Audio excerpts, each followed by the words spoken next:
What is going on, guys? Welcome back to another episode of the Passable Ball Knowledge Podcast. My name is Sam. That is Aaron. Today, we are going to be doing a deep dive into the divisional round games and also breaking down some of the head coaching news that has gone on. Before we dive in, Aaron, how are you doing? Doing all right. Just all right? Really? Just all right. That's it. Yeah. Okay. Well, we're just gonna dive right in to the head coaching news. I guess throughout the playoffs, we're gonna be kind of doing like a coaching news corner beginning type thing where we're just gonna briefly touch on some of the news. And while it's not officially official yet, we seemingly have our first hire of the cycle. John Harbaugh, the former Ravens coach, kind of a shocking firing earlier in the season, instantly became the head coaching candidate that everybody wanted. Looks like he will be the new head coach of the New York Giants, a team that has been kind of hovering around. Either like they had a good year with Dable and then they were like mediocre for a couple years, and then they've just been flat out bad the last couple years. John Harbaugh has taken that job. They're still working out some of the kinks in the contract, but the expectation around the league is that this will get done. It will be a 5-year deal. It will make him amongst the highest paid coaches in the sport. And the Giants, they brought him in for a visit and they did not let him leave without having a deal. So good for them to go out and get their guy.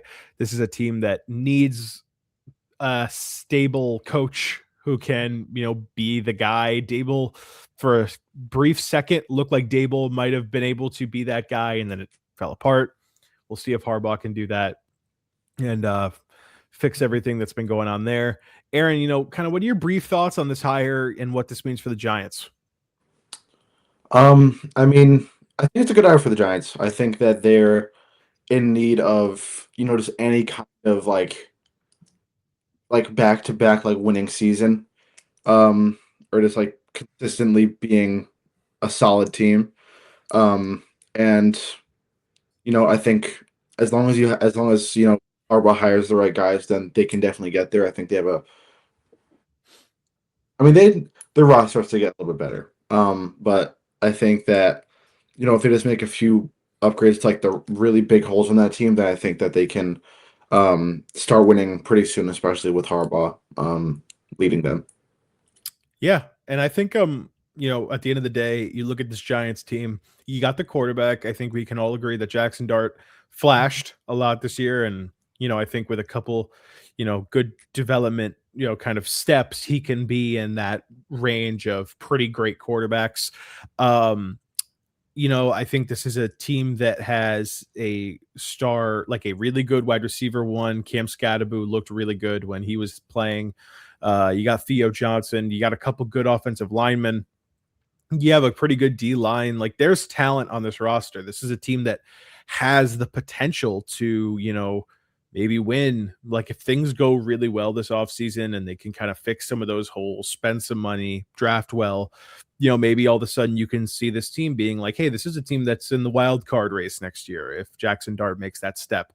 So I like this move for Harbaugh. I think that the Giants are a team where it's like there's enough talent where you're not in rebuild, but it's a blank enough slate to where you can kind of mold this team how you want it. Like I think like the Titans are almost in that same world, but like the Titans are much more of a rebuild right now than the Giants are. So you kind of had to balance that. I thought for a while it looked like Harbaugh might go to the Falcons, but now we have some news on that we'll touch on in a second. Does this change your perspective on the Giants? Like, does this make you think that the Giants are like better than the Commanders or better than the same range as the Cowboys? Like, how much does adding Harbaugh change the hire? Because I mean, he doesn't call plays, and I think we both can acknowledge, like, as good of a coach that he is, like, he's as good as his coordinators. If you don't hire coordinators right, that team is not going to be that good. Now, Harbaugh has had talent, hiring good coordinators, but we'll see where that goes. Like, do you think that the Giants are tangibly better now with Harbaugh, or is it just you trust their direction more? I think I trust their direction more because, like as you said, it's really just all about coordinators with Harbaugh. Like if he hires not like Zach Gore, but another person like similar, that defense sucks. The defense was pretty bad already. So, yeah, I think you're only as good as, who Harbaugh hires, but I think it's a step in the right direction for the Giants. And I appreciate them at least trying to win right now with Harbaugh. Yeah, so that's the big one, right? That's the big change that we saw. But as of 11:09 a.m. Eastern time on Saturday, January 17th, it seems like there is another domino that might be about to fall, and that might very well be Kevin Stefanski to the Atlanta Falcons. The Falcons were one of these teams that were in on Harbaugh. It seems like they're one of these teams that has big aspirations as far as who they want to hire. And from what we can see now, um, it looks like that might be where they go. The Falcons kind of, according to Schefter and Rossini, kind of rushed to get Stefanski in the door today in the building for a second interview. This one is in person. And it seems like they maybe asked Stefanski to have a list of coordinators available, have a coaching staff listed that he might want to put together. It feels like with the way that these things are working, they rush to get him in the door ahead of his Tennessee interview tomorrow. They're asking him to bring like, hey, what would your coaching staff look like? It certainly feels like this is heading in a certain direction. I think the Falcons do not intend to let Stefanski leave the building today without a contract. I think that, like this feels like where they're going. It felt like Stefanski was a realistic fit for the Falcons the whole way. And now that's where it is. So, Aaron, as a Falcons fan, I mean, obviously nothing official yet. This is all very kind of reading the tea leaves a little bit, like just seeing like, hey, they rushed to get him in the door. They are having him in person. He's their first in-person interview. It's like, hey, like this might be going there. But regardless, what do you think about the potential of Stefanski being the next Falcons head coach? I'm happy with it. He's been like up on my like board of people that I want. This whole coaching cycle, I think that when he's given a team to work with, and like an offense to work with, he's a great coach. Um, and especially if we were kind of talking about this earlier. If he can just either hang on to Jim Schwartz or even just hire Ulbrich again, who had a great year with the defense last year. Um, I think that puts this team in a great spot. I think this team has been kind of plagued by their offense since a long time. I can't remember the last time I mean maybe it was like the first 9 weeks of last year. Like the first year with Raheem, our offense was good. But that was kind of like the first real offense we had in a while, and since then our offense has been pretty flat. So I'm kind of hoping that Stefanski can do a thing that he did with like Baker when he first got there, and make him a good quarterback for that team. And hopefully he can do the same with like Penix if he comes to the Falcons, obviously. But yeah, I'll be happy with it. I think it gives the Falcons a huge advantage on offense, and I trust him a lot to run the team and run the offense especially. Yeah, we've seen, I think, in the past that Stefanski is a good coach when he has talent. Even when he doesn't have as much talent as other teams, I think he's put together good rosters. And I think the general consensus is that he's a good football coach. So at the end of the day, we'll see where that goes. Obviously, the Falcons are a team that at this point are really looking for a breakthrough. And I think we've seen Stefanski can like get into the playoffs when it's not necessarily super expected of him. So we will see where that goes. And with that, there's really no more coaching news to talk about. We are going to dive straight in with the NFL divisional round breakdown here. So 4 games this weekend, 2 today on Saturday, 2 tomorrow on Sunday. And we are going to go through in order, breaking down each game and say what each team needs to do to win. And then we're going to give official predictions. However, I will be abstaining from predictions for one game because I am either going to be biased and pick my team, or I'm going to or jinx it by picking the other team. So I will be abstaining from the Seahawks 49ers picks, but I will let Aaron make a call there. But we'll just get right into it. Let's break down Bills Broncos. This is a rematch from last year's playoffs. Denver went into Buffalo and got absolutely shellacked. But this time the Broncos are at home. They are the better team. They've been the better team all year. This is a team that had a bye. This is a team that was obviously led by an elite defense, a defense that is, there's so many good defenses this year that's really difficult to pinpoint like which is the best. Like you start and you're like, oh, the Seahawks have the best defense. And then you're like, oh, but what about the Texans? And then you say, oh, but what about the Broncos? And then you could just kind of keep looping yourself into what is the best defense. I think like there's like a Mount Rushmore of defenses this year, and the Broncos are on it. So, like the Broncos have just been so dominant on defense, taking the ball away, getting at the quarterback, Nick Bonito and Jonathan Cooper and Zach Allen and all these guys. And then you obviously have Pat Surtain, who's that lockdown corner on the outside. I think there's still questions about, hey, what does Bo Nix look like in the playoffs? And it's kind of funny with these two 1 seeds where it's like, hey, both of these 1 seeds have every single thing that they could need, but what is the quarterback going to do? How is the quarterback going to play? And we don't know what Bo Nix looks like yet in that big moment. So, Aaron, with that being said, what do you think is the key for Denver to win this game? I say, like, how about we do it like this? This is not planned. We're winging this whole thing. You give the keys for Denver, I'll give the keys for Buffalo, and then we'll just kind of keep doing that. So like you give the keys for one team, I give the keys for Denver. I mean, I think honestly, if there were to be one big key, it would be Bo Nix. I think you trust your defense enough. They've played outstanding all year. I think you trust them enough that you're like, okay, they're going to do their thing. But now, Bo, what are you going to do? Because they're a team that like oddly passes the ball like a ton. Bo Nix had 612 attempts this year passing. So they throw the ball a lot. And he still doesn't end up with crazy stats like you want him to. But yeah, I think the big key for Denver is just you need Bo Nix to not make huge mistakes like he's been making like in this like during this season, because there are some plays where you just look at him and you're like, Bo, what are we doing? Like, why are you in this league? So I think the big key for Denver is definitely just to keep Bo Nix from making big mistakes and have him just be good enough to score like 24 points in this game, so your defense can hopefully just kind of carry you the rest of the way. Yeah, I think the key for Buffalo, as far as I see it, I think keep Josh Allen clean.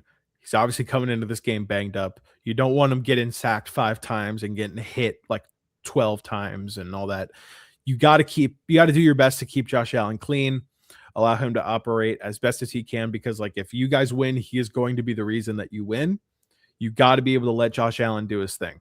And Josh Allen is going to be able to make plays with his legs. He's going to be able to extend plays. He's going to be able to make something out of nothing. That being said, it's like, okay, so at this point, is that even possible with how good this Denver defense is? I don't know. I think you just have to focus on keeping him as clean as possible and let him make plays. And I also think for Buffalo, you got to try to turn the ball over in this game. On the defensive side, you have to be able to try to take the ball away from Bo Nix, force him into a couple bad reads, because that's really how you beat Jacksonville, right? Like Jacksonville played you pretty close, but Trevor Lawrence turned the ball over twice, and that really killed it. I think you need a couple turnovers in this game to give you as many opportunities on offense as possible to try to get points on the board. Operating with a short field, if you can get turnovers like that, generate good field position, that's how you generate points. I think that's how you're going to have to get points on this Denver defense, because they are just so good.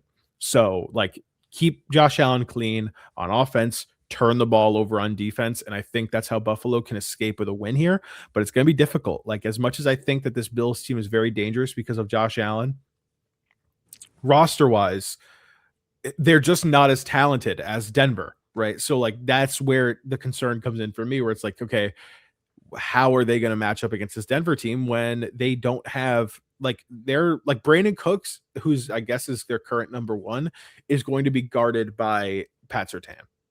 It's like, how does that work? Yeah. Target Riley Moss too, by the way. Like Riley Moss is a penalty machine, gets a lot of defensive penalties, and he's opposite of Pat Surtain. I think if you target him, try to get him into a lot of action, that's how you generate yards on pass interference calls and holding calls, and kind of keep the ball moving. So we'll see where that goes. Aaron, what is your kind of prediction here? Give a brief layout of how you think the game is going to go. Like Bo Nix is going to have a good game here, and he's going to have a big drive here, whatever, and then give a score prediction for this game as well. I think this game going into halftime is going to be like 3-3. I just don't think there's going to be a lot happening. Because I don't know if this Broncos defense is good enough to make it past the Bills defense. And I think this Broncos defense is good enough or is so good that they can just hold this Bills offense to like nothing. So I think that this game is going to be pretty boring for the first half, but I think it's going to get a little bit more interesting in the second. And I think the Broncos are going to end up winning this game like 21-17 or something. Not 21, I said 3-3. 20-17. In this game. Broncos winning. Okay. I think that this game is going in a similar way to you. I think the Broncos are going to be up like 13-3 at like the start of the fourth quarter. Like it's going to be low scoring. The Broncos are going to be in front. And then I think Josh Allen is just going to turn it on. I have trouble quitting Josh Allen when he's the best quarterback in these playoffs, and it's not close. Like Matt Stafford is great. Drake May is great. Don't get me wrong. I'm not dissing those guys, but Josh Allen is just a different tier of quarterback, in my opinion. And I think there's going to be a moment in this game where Josh Allen is going to lead a touchdown drive. It's going to be 13-10. And then Bo Nix is going to have that play. He's going to have a fumble. He's going to have a bad pick, and it's going to give Buffalo the ball on a short field. They're going to go down, score a touchdown. I have Buffalo winning 17-13.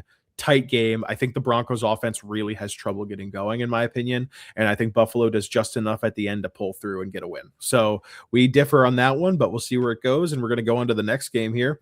Divisional matchup in Seattle. The Seattle Seahawks taking on the San Francisco 49ers at home. Seattle, I think going into this game is like roughly a 7-point favorite. I'm obviously a Seahawks fan, so I'm a little bit knowledgeable on this one. I guess I'll give the keys for Seattle because I know Seattle well. But I think the big storyline going in, Sam Darnold got hurt throwing on air. And I think there's a general understanding that his oblique injury is not serious. I think there's an understanding that it's not necessarily something where it's like, man, he's like grinding through pain. He's going to have to get injections. But that being said, he did get hurt. And he is listed. And despite the fact that Mike McDonald and Sam Darnold have both said that they're extremely optimistic he will play, at the end of the day, it's not good. But then it also does kind of bring up the question of could the Seahawks win this game with Drew Lock? Like, I think the talent for Seattle is there to potentially justify a world where, hey, Seattle could win this game with Drew Lock. It's not like Sam Darnold is like the game changer for the Seahawks team. You know what I mean? So there is an interesting storyline here where, hey, like if Drew Lock has to play, can they just win with Drew Lock? Who knows? Sam Darnold is hurt. We'll see where that goes. I'll jump in with the Seahawks keys here. You beat them 2 weeks ago. I think you got to do the exact same thing. Control the time of possession.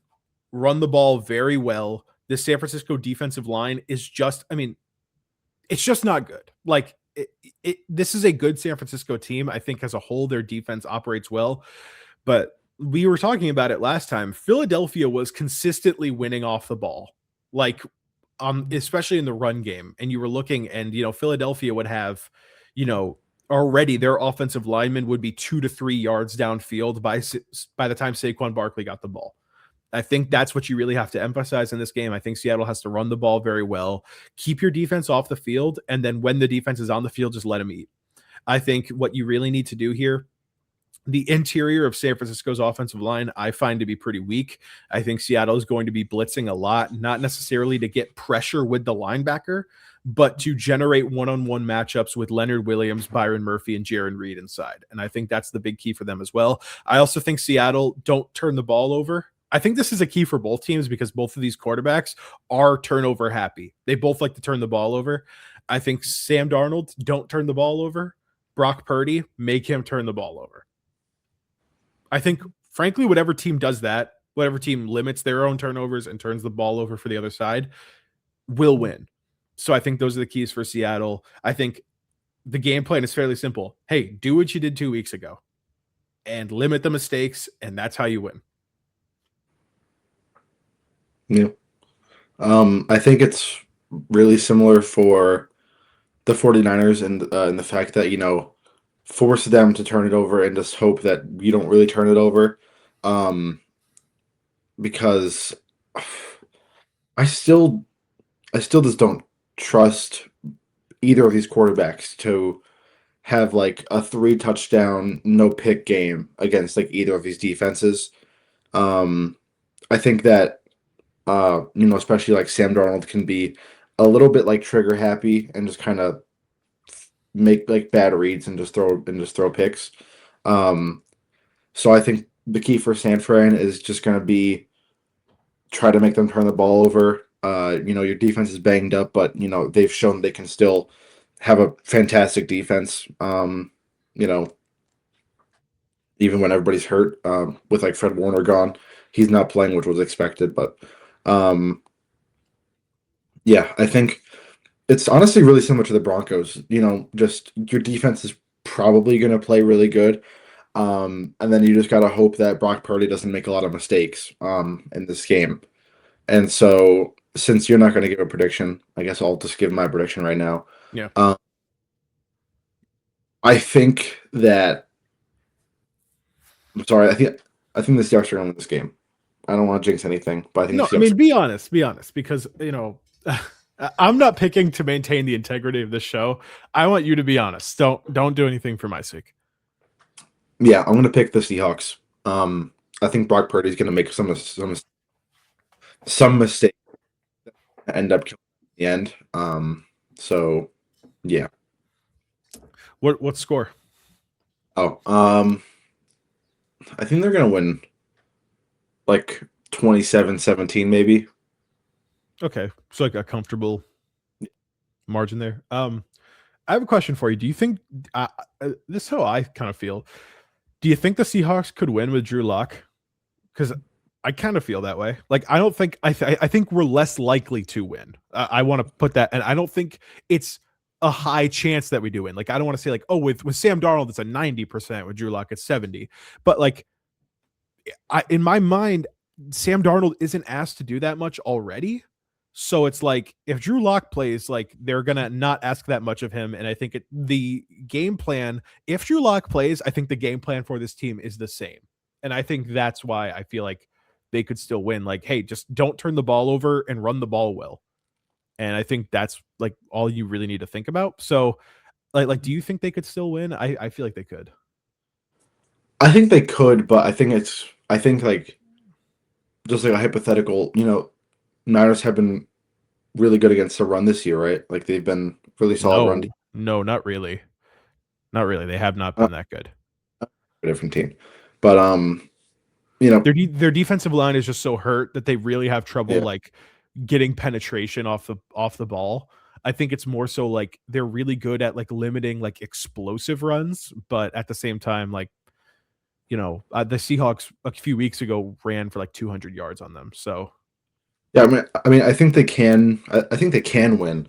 But I'm just worried like if they get into like a 3rd and 7, what do you do there?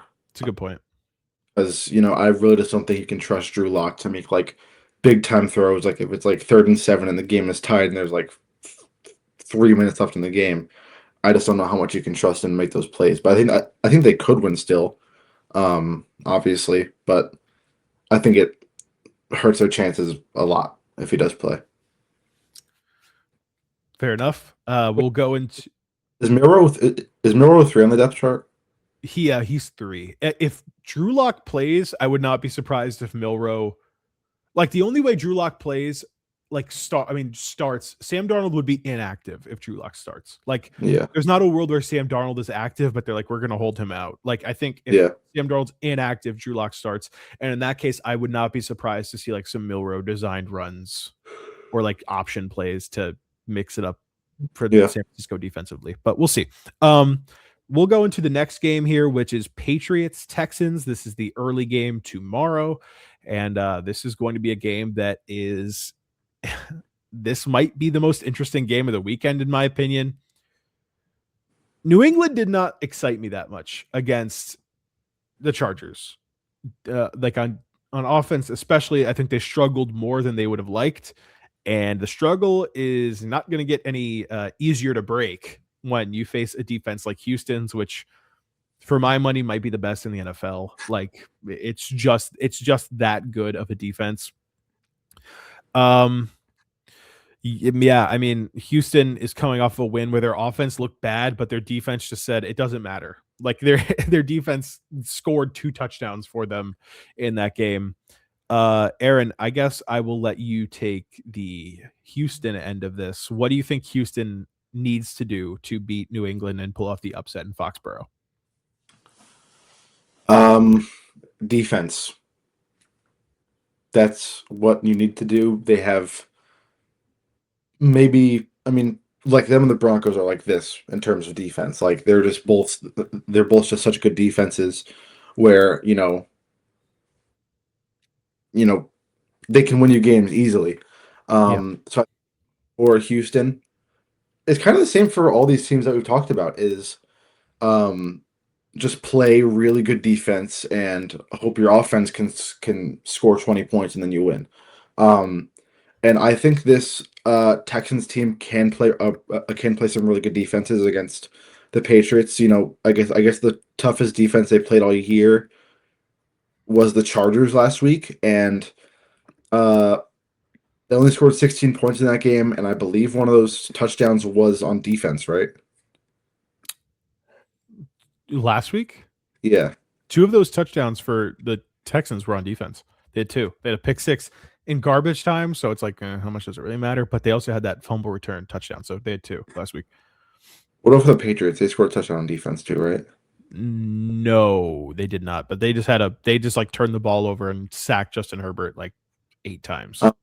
But yeah, I think that when the Patriots played the Chargers last week, they really struggled. Like the most I've seen them struggle all year because they haven't really played a fantastic defense. They had a really easy schedule this year. So I think I am a little bit worried about how Drake May will play a team as good as the Texans. So yeah, I think the key to this game was just play really good defense and hope you can score 20 points and then win this game. For me, for New England, I think the key is Drake May. Like that Patriots offensive line is not that great. Especially, like Will Campbell last week looked very rickety at left tackle. Yeah. And as much as I like Will Campbell, he had some moments that he got bulldozed. And I think Drake May got a strip sack at one point in that game. New England turned the ball over a couple times. They're probably going to put Will Anderson on Campbell, right? Or Danielle Hunter. It doesn't matter. Like you either face Will Anderson or Danielle Hunter. And I think the big knock on Will Anderson was his arm length and how he's not very long. Will Anderson and Danielle Hunter are like the 2 longest defensive ends in football. Like their hands are at like their knees. Like their arms are so long. And at the end of the day, this is a really tough assignment for this Patriots offensive line.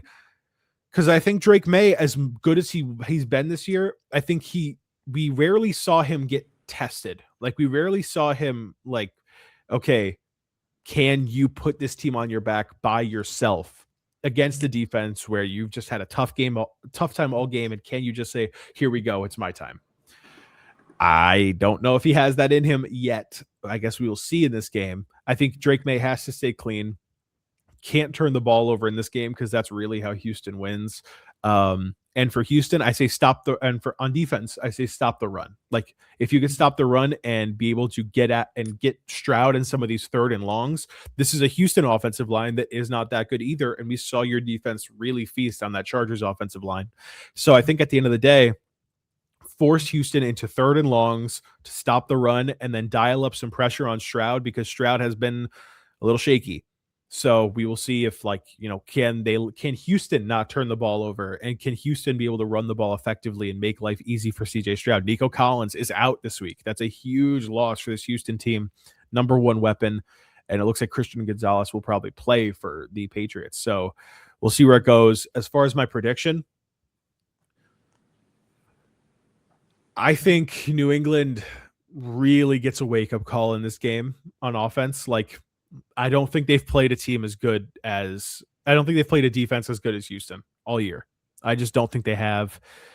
I mean, Buffalo and LA are the best defenses they've played this year. New England, Houston is a step above that. They are in that elite echelon where they have elite corners, elite safeties. They maybe have the best defensive line in football, especially the best edge duo in football. I think Houston wins, and I think New England is this is a game where you can probably turn it off with 8 minutes to go in the 4th quarter. It's not because it's a blowout, but it's because Houston's going to take a lead, and you're New England just won't be able to score on this Houston team. So give me Houston, and I'll say 20-9 Houston wins. I think New England really has some hiccups on offense that hold them back, and I think Houston pulls it out. Yeah, I think this game is going to be low scoring, and then it's going to kind of go how the Steelers game went last week, where it's going to be a close game, and then I think things are going to kind of fall apart for the Patriots, and it's going to kind of be a really sour end to the season. I think Houston wins this game 28-7. I think it's 14-7 at the start of the 4th quarter, and then they just pull away. Yeah, pull away at the end. Okay. So, well, we both have Houston, so we're on meme alert because New England's better. I mean, ranking wise. Cool. Have been taking the Texans in this game, you saw clip on NFL yesterday, where all or on ESPN. Yeah, I know what you're talking about. Took the Texans, so. Yeah, I think it's Houston kind of feels like that team that's the 7 seed in March Madness, but everybody has them making a run. You know what I mean? It's they have everything. They can run the ball and they have a really good defense. It's that's what Seattle does really well. That's what the Eagles did that pretty well, but you could debate how well they actually ran the football. But yeah, so we both have Houston. So right now, theoretically, my bracket would be Houston, Buffalo. You have Houston Broncos. Yeah. Okay. So interesting. So we do differ a little bit. We'll go to the last game here. This is a game that is really, really, really hard for me to pick. This last one. I don't know what to think. There's a factor here that makes me think this team's going to win, but then there's a factor there that makes me think this team is going to win. The Rams at the Bears. This is a difficult game to read. The Rams have been, comparative to what they were at the start of the year, they have kind of been skidding a little bit. They have not looked as good. They've had some tough losses. They've had some weird close games where it's why is this game close? And Chicago can only seem to win unless it's if it's a miraculous comeback. That's what it is with Chicago. Either they lose or they come back in a miraculous fashion where it's how the fuck did they win that game? I don't know what to call in this game because as much as I think the Rams are more talented, the Rams have the better quarterback, the Rams have the best receiver, the Rams maybe have a better defense. Both these defenses are kind of leaky. We've seen this year. But it's cold, man. It's cold in Chicago. I think wind chill temperatures are going to be 6 or something. It's going to be really cold. It's going to be legitimate Chicago winter weather, windy, difficult. Matt Stafford and the Rams since Matt Stafford has been in LA, the Rams have not played that well in cold weather games. And it's understandable, but at the end of the day, hey, you move a little slower and it feels a little harder to move and get going when you're coming from sunny, warm LA to ice freezing cold, windy Chicago. So it's going to be interesting to see. You can go first here, and you can pick. I'll let you pick. What team do you want to give the keys for here? I'll talk about the Bears. I think the key to this game, you need to start better. We talked about it last episode. Coming back in every game only gets you so far. There's going to be one team where you start slow enough and they start hot enough to where you can't come back. I know it's kind of felt like that for a lot of games where the Bears have come back, but it's gonna bite you at one point. It's a guarantee. So I think the key to the Bears is you need to start hotter, especially on offense. You got to score more than 3 points in the first half, like you did last week, or like you didn't do last week. So yeah, I think that's a really important part for the Bears. And this game is really tough to pick. These are two very equal teams, but I think. Well, hold off on your pick because I got to give my keys. Okay. So how do you know who's going to win if you don't know the keys for the other team? Go ahead. No, I'm not going to do it anymore. You pissed me off. No, I'm playing. I'm gonna. So for the Rams, it's kind of confusing. You want the key for the Rams and how they've won all year is Matt Stafford ball out. It's really difficult to say that that's the game plan in this weather. I don't know how the Rams are going to operate in weather that is kind of engineered for them to not be able to throw the ball. This is going to be really windy, really cold, and Matt Stafford has a banged. I mean, if you want me to be honest, I don't think his finger injury is that big of a deal. But hey, you have a banged up finger. It's hard to throw the ball when your fingers hurt and you got to grip the ball and your hands are numb and you can't really get a feel of it. So if your finger's already weak and it's already going to be more difficult to grip the ball, now it's even going to be more difficult now that your hands are cold and numb. I think, the Rams offensive line has been a little shaky. The Panthers consistently got after Matt Stafford. I think you're going to have to be able to run the ball well. I think the key for the Rams is to finish. If you have a lead late in a game, finish, because this Bears team, they come alive. And I think especially in this weather, it's they have you right where they want you type of game, where it's hey, listen, we have the nice sunny LA boys in Chicago in the playoffs. The crowd is going to be rocking. It is going to be cold. And at the end of the day, I just have trouble seeing how LA is going to move the ball. Now, the key for their defense is you got to fix whatever's been going on the last 4 to 5 weeks. Defense has been a little shaky. Consistently, they've been giving up too many points. It feels like, especially for the Panthers, they just kind of they started slow, the Panthers on offense, and you kind of figure it's going to be a blowout. But then after that, the Panthers had drives where it was methodical, just move the ball down the field, touchdown. It's the key for the Rams, right? Their corners are not good. Just factually, their corners by themselves are not even top 35 corners in the NFL. So it's isolating them against DJ Moore and Rome Odunze, which Ben Johnson is going to do, is going to be rough for them. And I think the Bears are going to naturally be able to throw the ball better because of Caleb Williams and the Bears being used to this cold. So for the Rams, you have to be able to run the ball, finish, and be able to not let your corners get picked on by the receiving talent that the Bears have. So that's my take. And Aaron, I'll let you throw your call in first here. Yeah. So as I was saying, I think the Bears need to start hot or hotter than last week at least. And I think they do that. I think that the cold is really just going to catch up to, the Rams. I know it kind of sounds cliche, guys from California to Chicago, but I remember a few years ago, it was 2018 when the Bears were really good in that first year with Nagy, and the Rams were really good. This is when they had Todd Gurley and Jared Goff, and they went into Chicago for a Sunday night game in week 16, and the Bears just the Rams scored like 3 points, and it created this narrative around the Rams that like, hey, Jared Goff can't play in cold weather, the Rams can't play in cold weather. I remember that game, so that game is kind of lurking in my mind here when I'm thinking about, is this cold really a factor? I think we've seen it in the past that it is.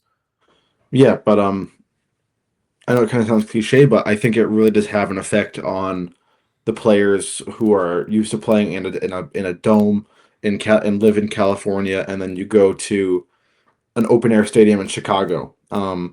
So I think that kind of up to them. I think the Bears win this game. And it's kind of almost treated as like an upset for the Bears. Yeah. Even even though they're the 2 seed, I think it's kind of treated that way.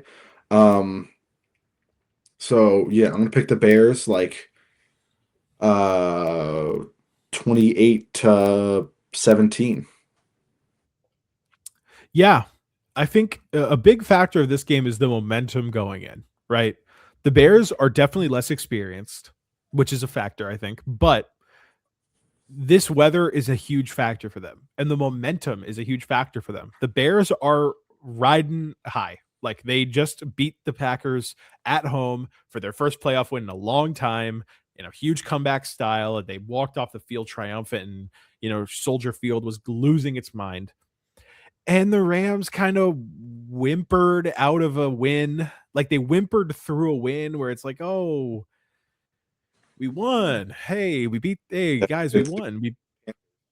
Yeah, wow, guys, we did it. And then they go back to LA, and everybody's like, is this Rams team like as good as they were 4 to 5 weeks ago? Like, is this the same team? I think that there's a broad assumption that, hey, this Rams team is still going to be good. Like, they're going to be fine. They will survive. But it's tough. And I think the Rams have trouble moving the ball early. I think that this offense is going to have trouble like getting out of the mud early on. And by the time I think by the time I think the Rams offense gets going, I think the Bears are out to a big enough lead where if the Bears can just start fast, like they don't even have to start fast enough. Like, yeah. start at a point where, okay, we are up 14-3 in the fourth quarter, and then by the time the Rams try to get going, we are already out front, and then we already know we're going to finish strong. Like, I think that's the key for the Bears. And I think that's going to happen. I think the Bears win. And like you said, I think it's kind of an upset. I have the Bears 21-17 in this game. I think they get out to like a 21-3 like advantage or whatever. And then the Rams start to put it together, but they just don't have enough, and they get started too slow to really make a comeback in the end. So for me, since I did not pick a winner in Seahawks 49ers, I have, like winner of Seahawks 49ers versus the Bears. When therefore Aaron has the Seahawks and Bears, and then I have Buffalo and the Texans in the AFC Championship, and Aaron has the Texans and Denver. So see how it goes. We'll see who's right. We'll see who's wrong. And before we wrap things up here and get going to our divisional round Saturday, which I think I saw Kyle Brandt say this, I think this is the best weekend of the year for games. Like, typically the games are the best in like from here on out, it's like the best of the best are only here. So it's like from here on out, the games are going to be good. And you also have 4 of them. So like, you still feel like you have a lot of football, but all the games are really high quality. So, yeah, I'm excited. But before we let you guys go off and do that, and before we go off and do that, Aaron, I need you to rank them. The top 3 things that happened today in history, but I need you to rank them by how much you would like to read a book about them. Okay. Different assignment for Aaron. I'm challenging Aaron this week.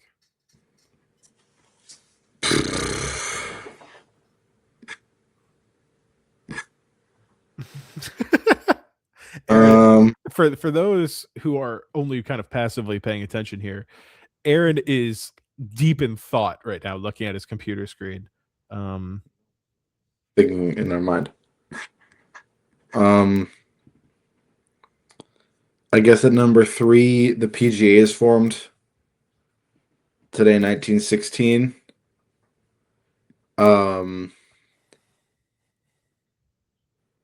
two Americans overthrow the Hawaiian monarchy.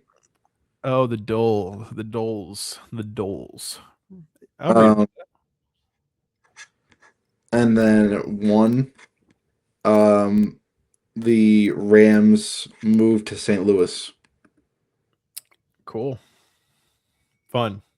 Who was born today? I just have a bone to pick here with famousbirthdays.com. According to famous birthdays, the number one most famous person born today is Natalie Reynolds. Do you know who that is? According to them, she is a YouTube star. Number two, Jake Paul. We both know who Jake Paul is. So he was born today. He's number two. Number three, Quinlan Blackwell, YouTube star. This is ranked by who's most famous, like who is at the very top. Number four is Jim Carrey, pretty famous guy. Yeah. We're gonna go down to number six. Muhammad Ali was born today. We're gonna go down to number seven. Michelle Obama was born today. And we're gonna go down to number 14. Benjamin Franklin was born today. So I have a bone to pick with famous birthdays. Can we get some sort of like committee to rank the most famous people? Because I think people boosting these new gens. Yeah. Who are these people and why are they ahead of Muhammad Ali, Michelle Obama, and Benjamin Franklin as far as fame? I'm not sure. I disagree, but happy birthday. I guess if I have to say happy birthday to one person, I will say happy birthday to Dwayne Wade. Not Muhammad Ali. Well, I mean, he doesn't know about it. So, yeah, he knew. I mean, he knew about his birthday. He had known about his birthday, but he won't know that I'm wishing him happy birthday. I want my happy birthday to go out to someone who will receive it and hopefully, like write to me and say thank you. So therefore, happy birthday, Dwayne Wade. Happy 44th birthday. Okay. All right. Well, that's going to do it. Thank you guys for watching. If you enjoyed, please leave a like, subscribe. We will have a divisional round breakdown sometime after the divisional round games. And we hope you all enjoyed. We will see you guys next time. Peace out.